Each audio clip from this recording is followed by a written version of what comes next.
Please do subscribe to Prajabheri News Channel.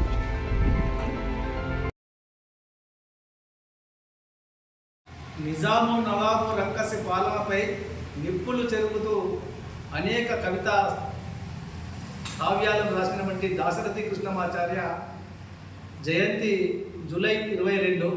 అయితే July 21 తారీఖు నాడు ఉదయం 10:30 గంటలకు నిజామాబాద్ నగరంలో టీఎన్జెస్ భవన్లో జయంతి వేడుకలు నిర్వహిస్తూ ఉన్నాం. కాబట్టి కవులు కళాకారులు పెద్ద ఎత్తున పాల్గొనాలని చెప్పి మేము విజ్ఞప్తి చేస్తూ ఉన్నాం. ముఖ్యంగా ఈ తెలంగాణ ప్రాంతంలో భూస్వాములకు వ్యతిరేకంగా అనేక మంది ప్రజలు వివిధ పద్ధతుల్లో ఆ రోజు పోరాటం చేశారు. ఆ పోరాటానికి చేయూతనిచ్చే విధంగా దాశరథి గారు అనేక రకమైన రచనల ద్వారా, పాటల ద్వారా, కావ్యాల ద్వారా ఒక సపోర్ట్గా చేసినటువంటి పరిస్థితి ఉంది. అందుకోసమే నిజాం పరిపాలనకు వ్యతిరేకంగా తను రచనలు చేసింది కాబట్టి ఆయనను నిర్బంధించి గొంతుని ఆపాలని ప్రయత్నం చేస్తే ఆయన ఆగకుండా ఇంకా మన తెలంగాణ విముక్తి కావాలని చెప్పి ఈ తెలంగాణలో ఉన్నటువంటి ప్రజల్ని చైతన్యములుగా చేయడం కోసము రకరకాలుగా ప్రయత్నం చేసేటువంటి దాశరథి ప్రజాకవి, మహాకవి. ఆయన మనందరికీ ఆదర్శం. కాబట్టి ఆయనను యాది చేసుకోవడం కోసము ఈ జూలై 21న ఇక్కడ జయంతి నిర్వహణ కమిటీ ఆధ్వర్యంలో సభను పెడుతున్నాం.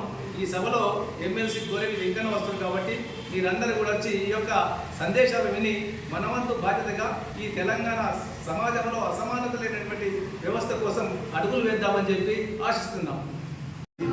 తన సందేశాన్ని ఇస్తున్నారు కాబట్టి మీరందరూ విచ్చేసి ఈ కార్యక్రమాన్ని జయప్రదం చేసి మా తరఫున మా ధన్యవాదాలు అందుకోవాల్సిందిగా కోరుతున్నాను.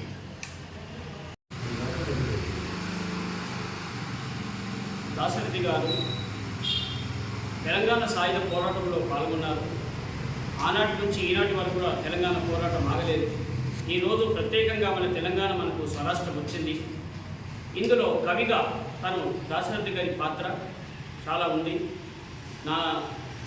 నా తెలంగాణ కోటి రత్నాల వీణాన్ని రాసిన తను ఈ కార్యక్రమానికి గోరెడ్డి వెంకన్న గారు ముఖ్య అతిథిగా వస్తున్నారు.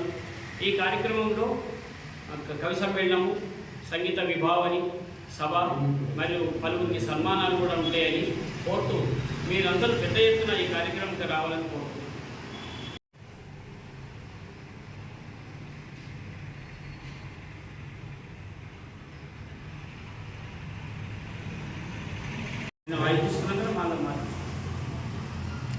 రేపు 21 జూలై నాడు టీఎన్జెస్ భవన్లో నిర్వహించబోయే దాశరథి గారి 99వ జయంతిని పురస్కరించుకొని వారి రాసినటువంటి సినిమా పాటలు మరియు వారి సాహిత్యాన్ని ప్రజాకవుల చేత, నిజామాబాదు సాహిత్యవేత్తల చేత, రచయితల చేత, అలాగే గాయకుల చేత అనేకమైనటువంటి కార్యక్రమాలు నిర్వహించడం జరుగుతుంది. ఈ కార్యక్రమానికి మన ఎమ్మెల్సీ గోరెడ్డి వెంకన్న గారు